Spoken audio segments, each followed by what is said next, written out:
It's really one of a kind. It includes a very odd couple that everyone didn't understand. And then something happens and his reputation is ruined.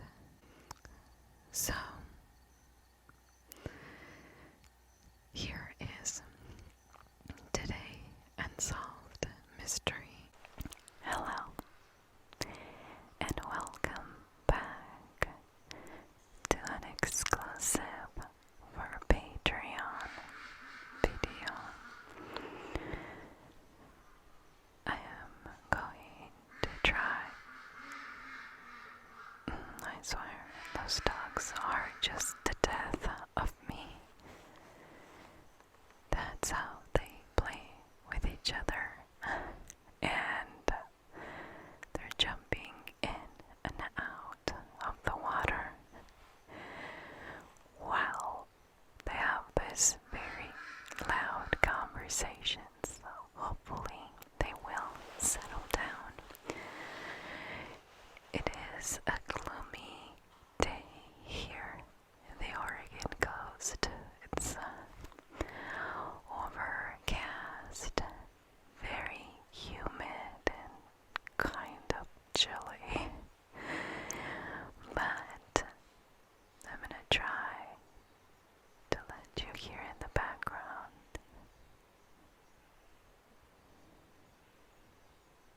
not too many birds, but some crickets and frogs, which kind of confuses them this weather.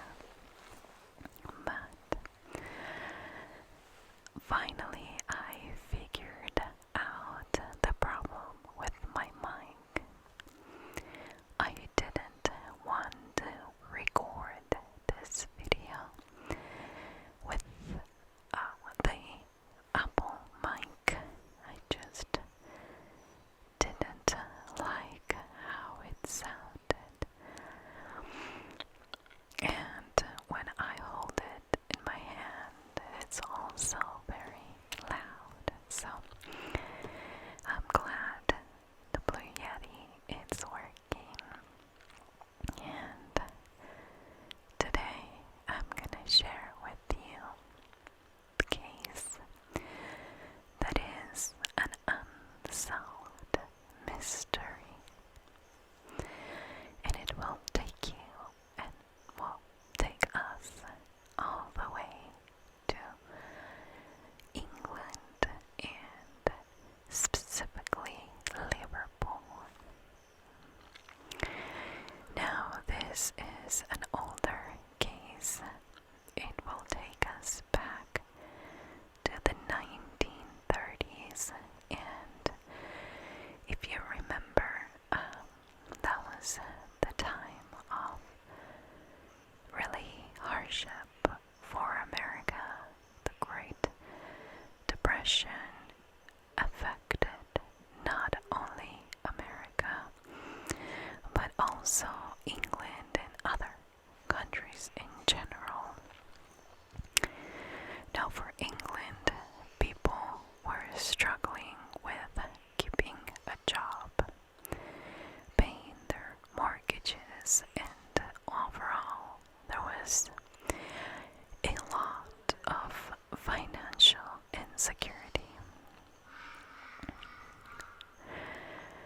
In this case, for William and Julia Wallace, that wasn't the case. William was a successful insurance agent, and the couple could afford for Julia to stay home and be a housewife, which I always refer to as the never-ending job of for free. Really, it's absolutely free. But it brings other kind of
1969.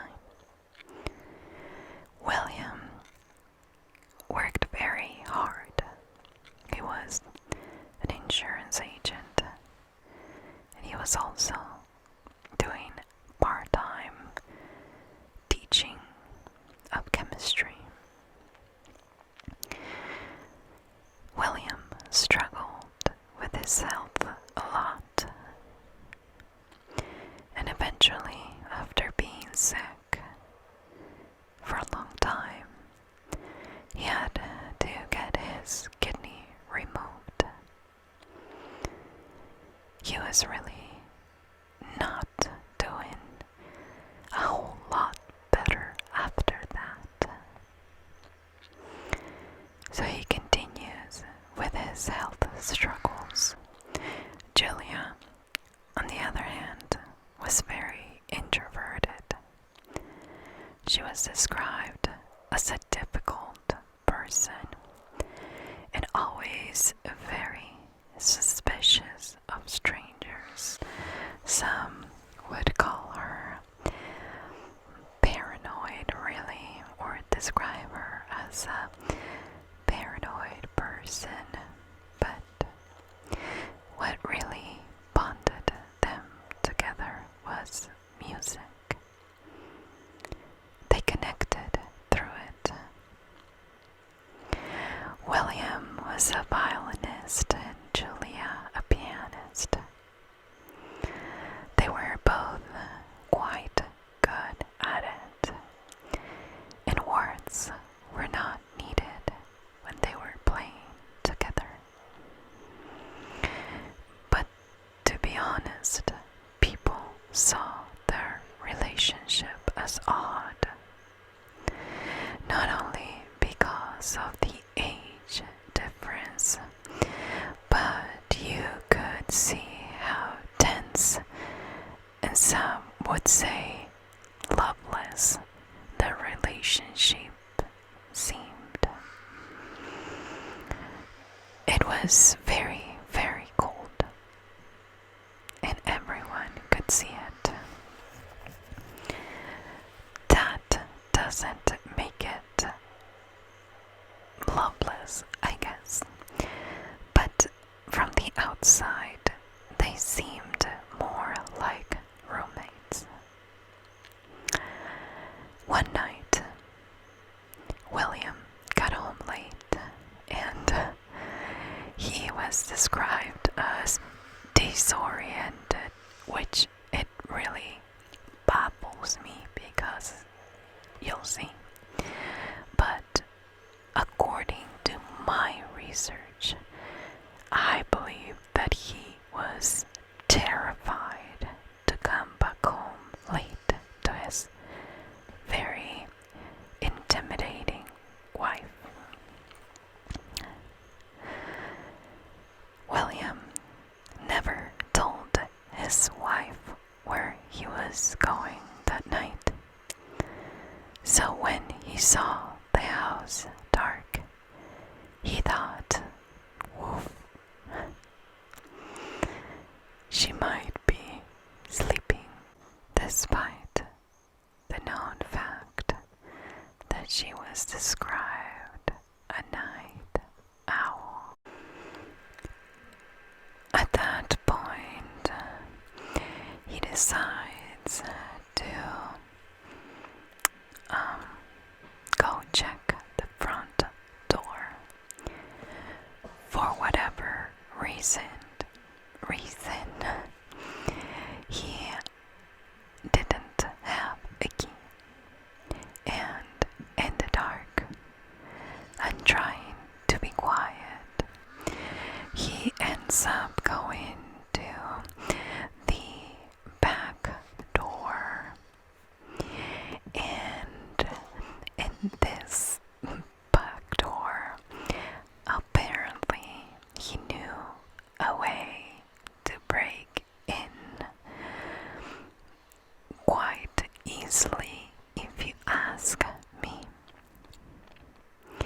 So he is trying to open the door, and a couple that lived nearby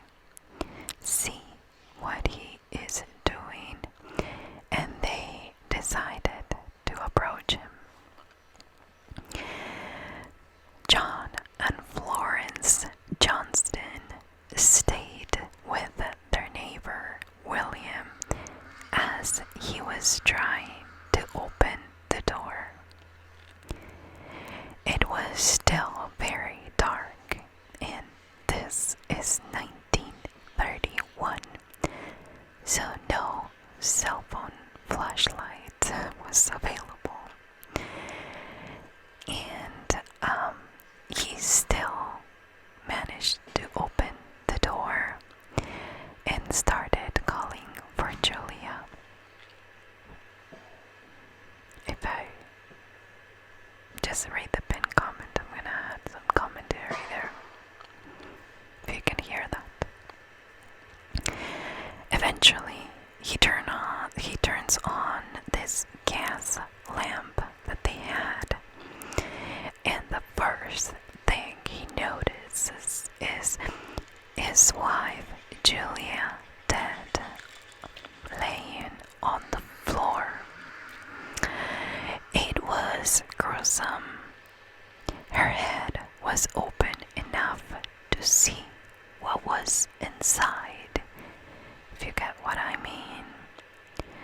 Her body was sitting in a pool of blood, and the blood spatters. It was up to 7 feet up the wall.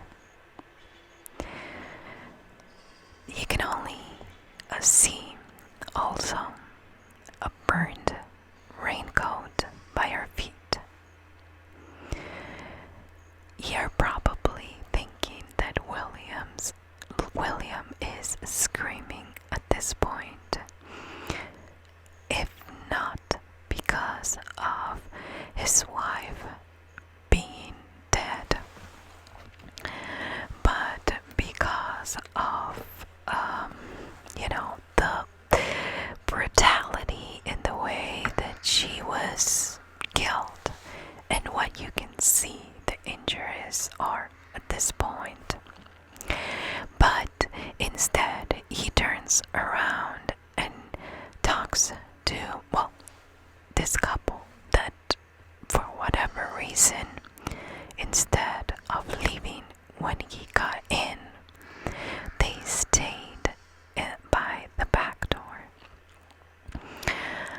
I want to think that there is something lost in quote-unquote translation. What I mean is the way they speak over there, and at the time being the 30s, but if my husband was going to find my body and then cut out to say to my neighbors, "She is dead, come and see," literal words, I would like to think that I would hunt him for the rest of his life. I mean, I'm sorry, that's weird. He said something like, "They finished her, look at her brain." I mean, no. Just no.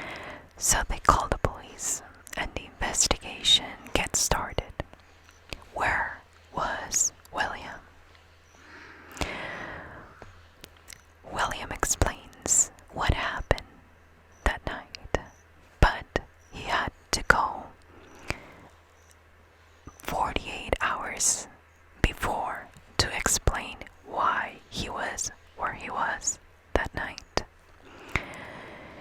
He explains that the night before, which was January 18th, 1931, he stopped by the Liverpool Central Chess Club at the City Cafe. He was a member, but he wouldn't visit often, only once in a while. But when he arrives, the club captain tells him that he received a call and asked to leave a message for William. The message said that his name was R.M. Walthrope. I'm gonna butcher it, but he wanted to meet William to discuss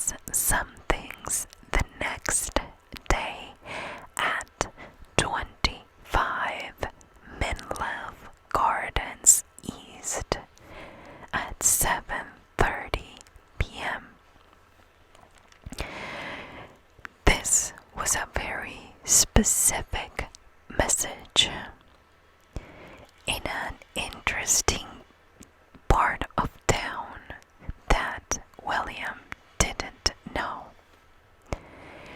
He also didn't understand who this guy was, didn't know anybody by that name, but he thought this could be a potential customer. So,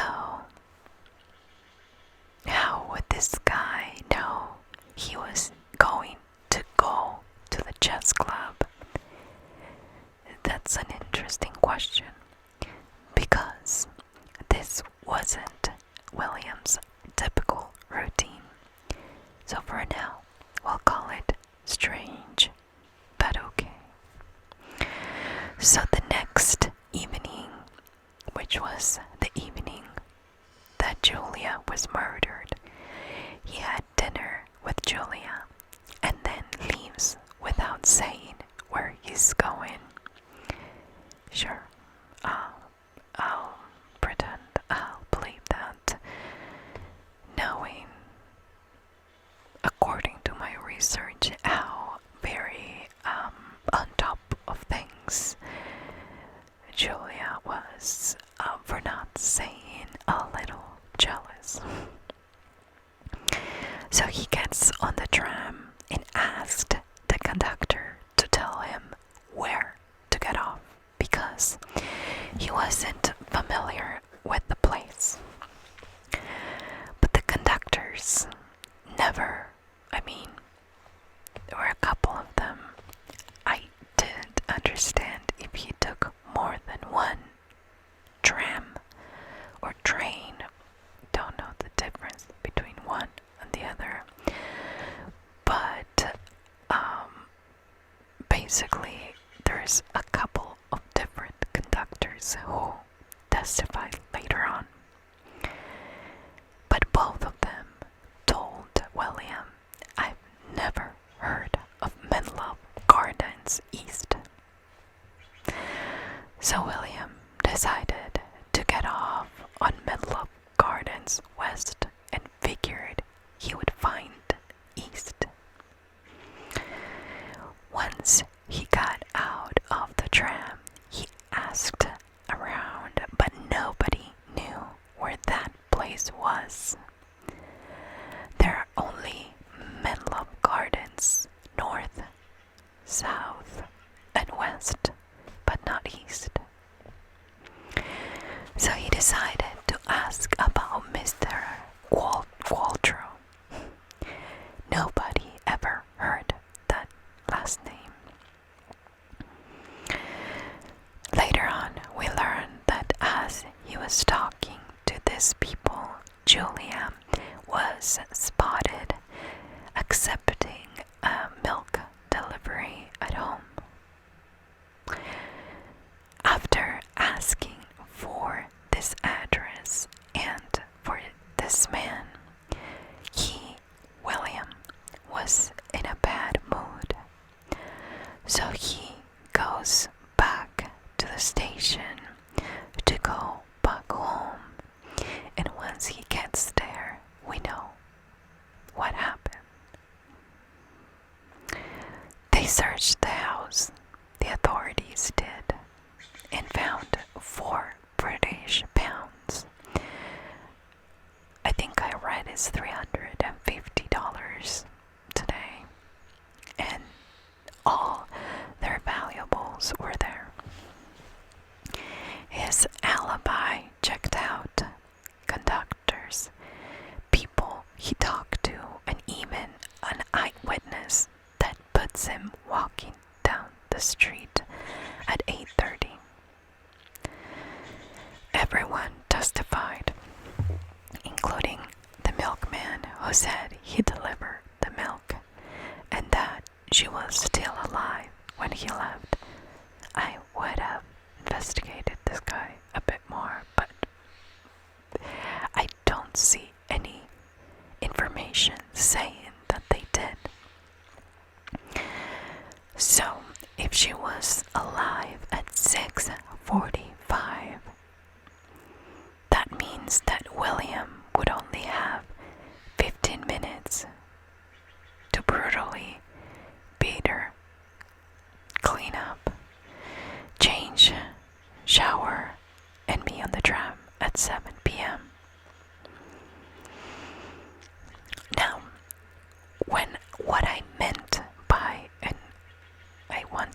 this clear, that at the same time that William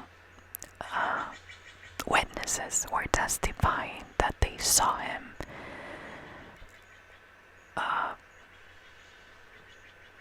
and talk to him, the milkman was testified at the same time.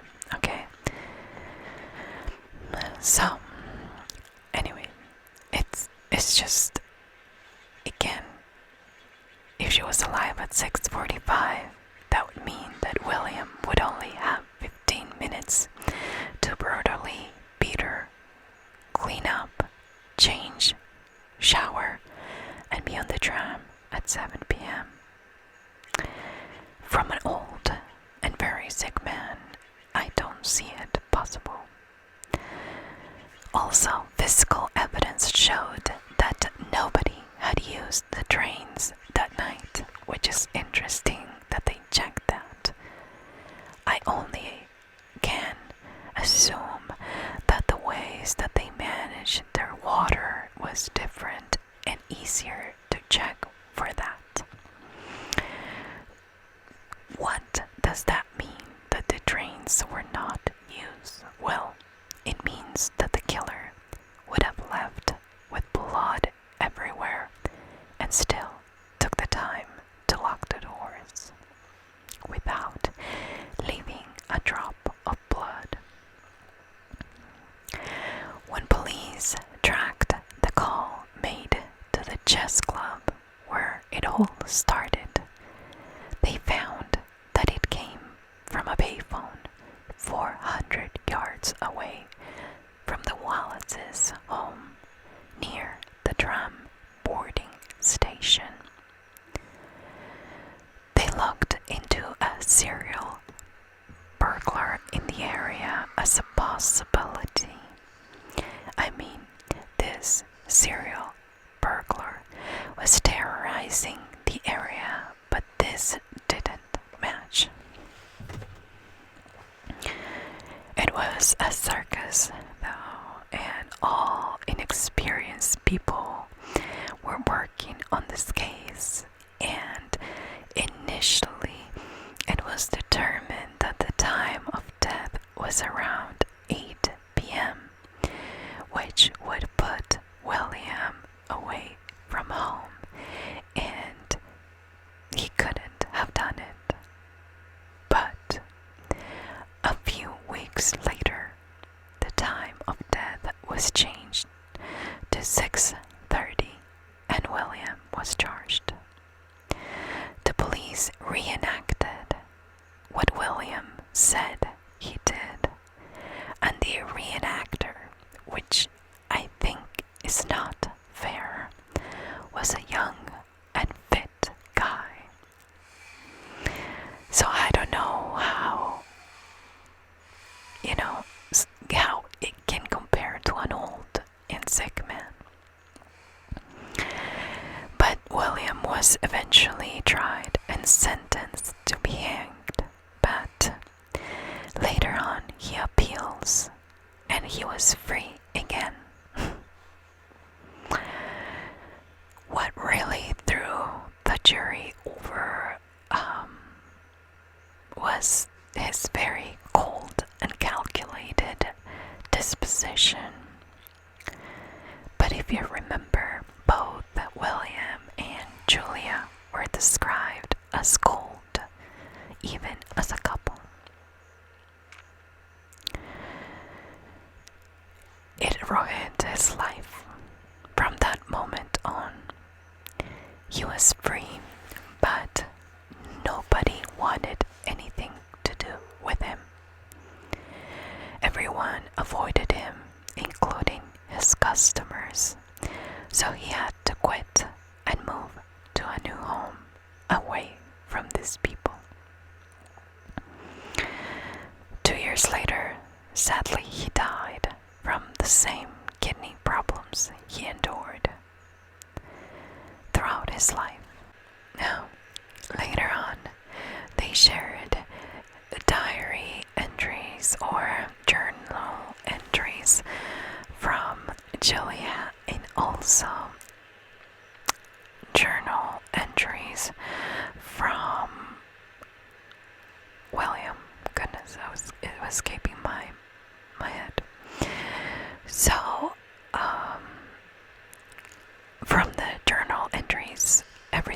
seemed normal.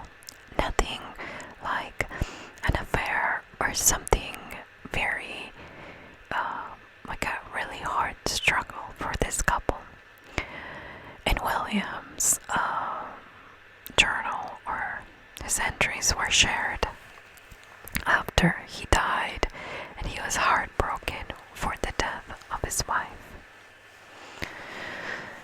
So they had no marital problems, no cheating, and they lived a comfortable life. What happened? How can he carry this brutal murder in 15 minutes to leave with clean clothes and come back?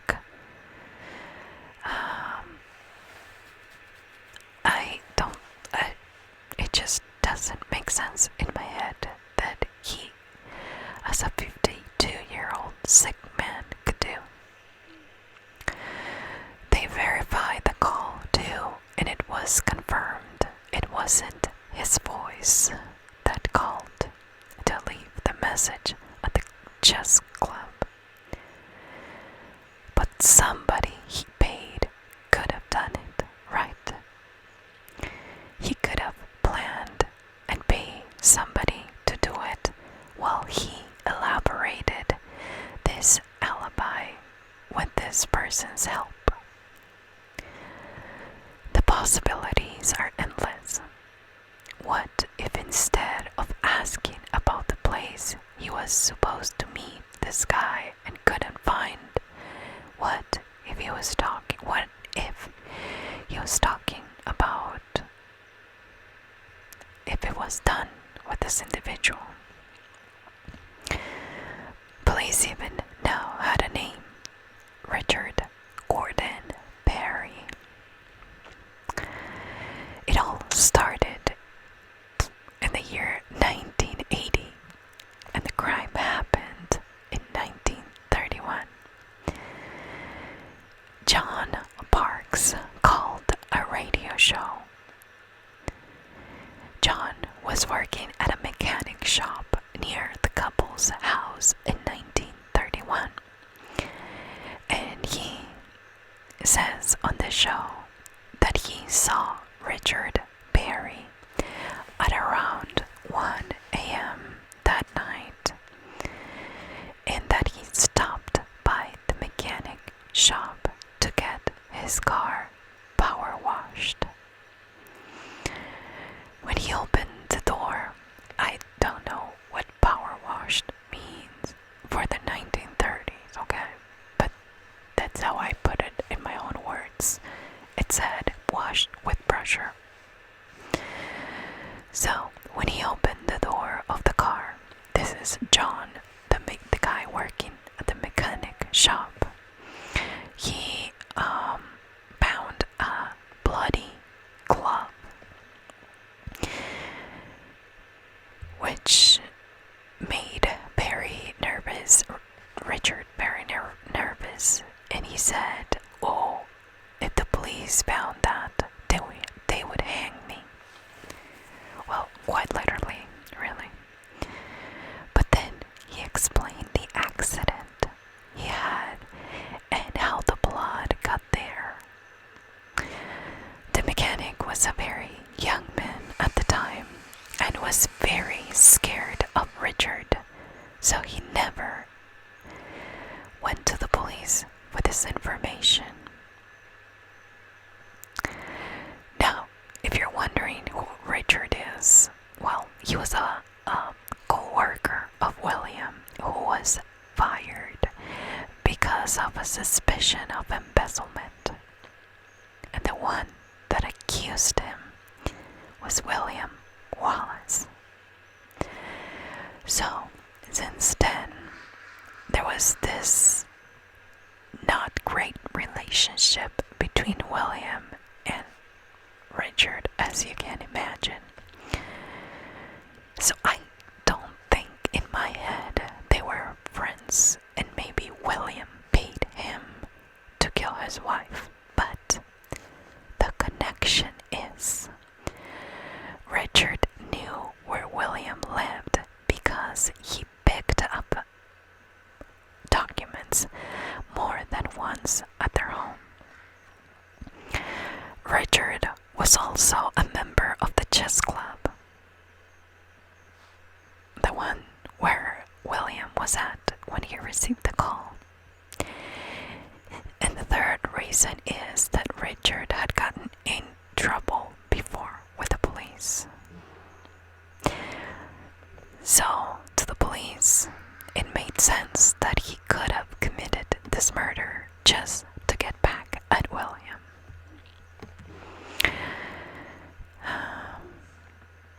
Just to make things worse, Richard had an alibi. He was supposedly with his girlfriend, but years later she retracted that, which left him with no alibi.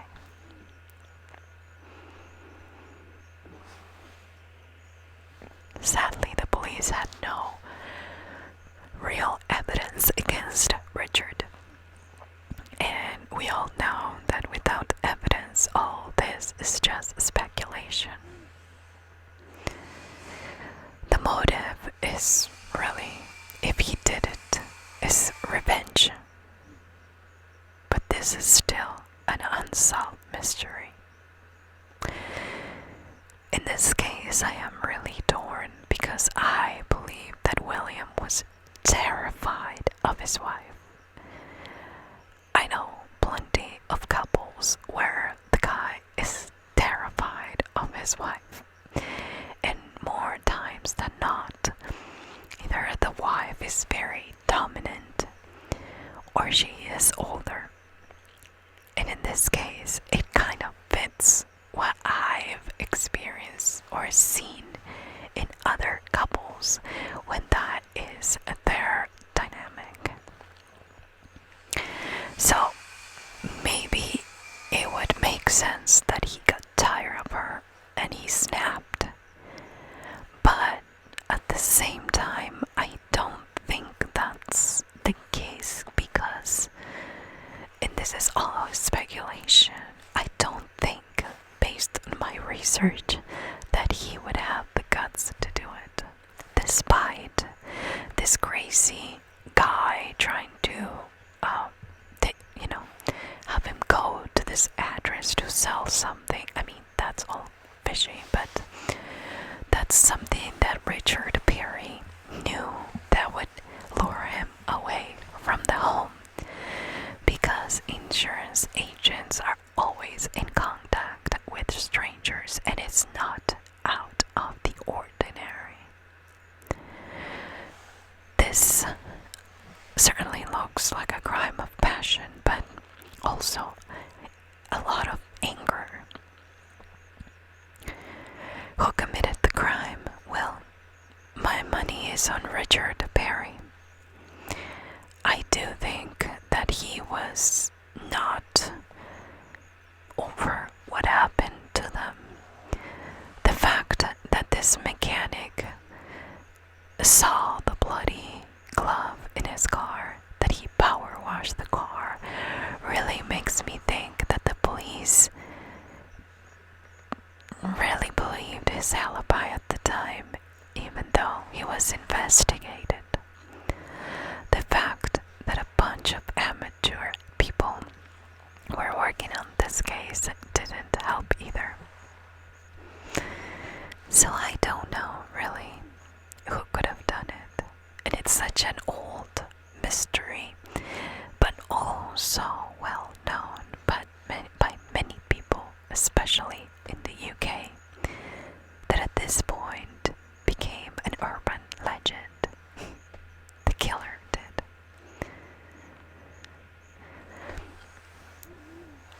Sometimes I'm very hesitant to, share a name of who I think that did it, but it's only because when I get to these articles or I read a book or whatever the case may be about the case, sometimes it's like the author of the article or the book did already the detective work and figured that this is who could have done it.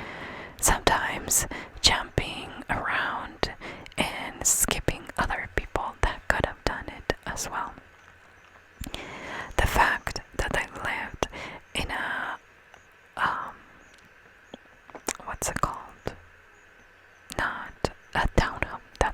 house, and that the next door neighbors didn't hear this brutal attack, or that there is no recorded evidence that, somebody said something.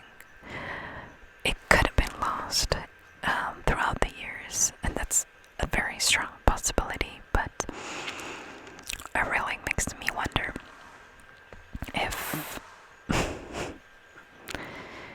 nobody heard this horrible thing happen, if she didn't scream as she was being hit. I just don't know. But you guys requested this case. I have, I think, on my list for Patreon 2 more unsolved mysteries requested by you. And then I'm getting into very long ones because you guys suggested documentaries that I should watch. I haven't started watching them yet, but that will be coming soon. Excuse all the background noise. I'm telling you, my kids are more quiet than my husband. And if I am not inside, he's outside with me and he's doing stuff. So power tools can be heard in the background, despite the peacefulness without them.